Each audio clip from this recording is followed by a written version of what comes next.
Number one, put God first.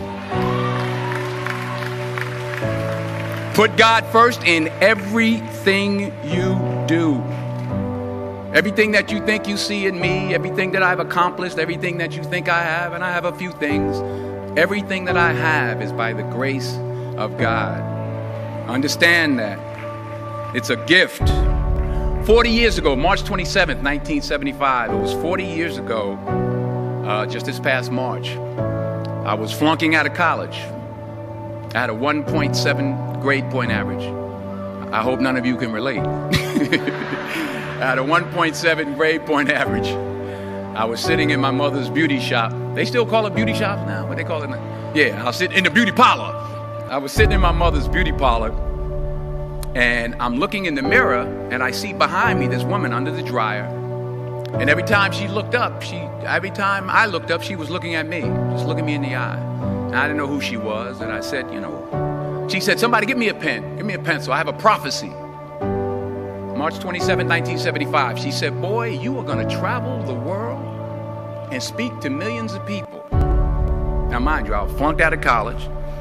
I'm thinking about joining the army. I didn't know what I was gonna do, and she's telling me I'm gonna travel the world and speak to millions of people. Well, I have traveled the world, and I have spoke to millions of people. But that's not the most important thing, the success that I had. The most important thing is that what she taught me and what she told me that day has stayed with me since.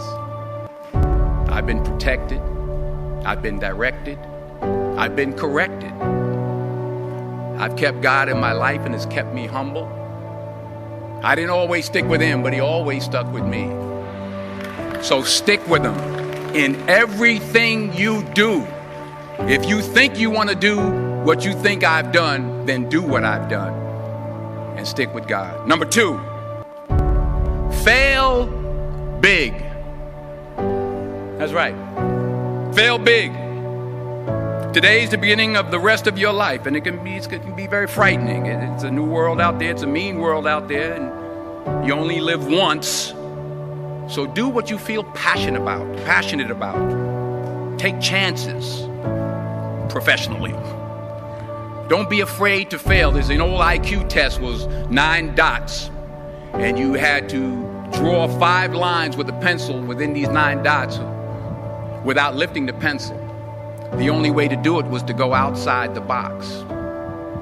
So don't be afraid to go outside the box. Don't be afraid to think outside the box. Don't be afraid to fail big, to dream big. But remember, dreams without goals are just dreams. And they ultimately fuel disappointment. So have dreams, but have goals.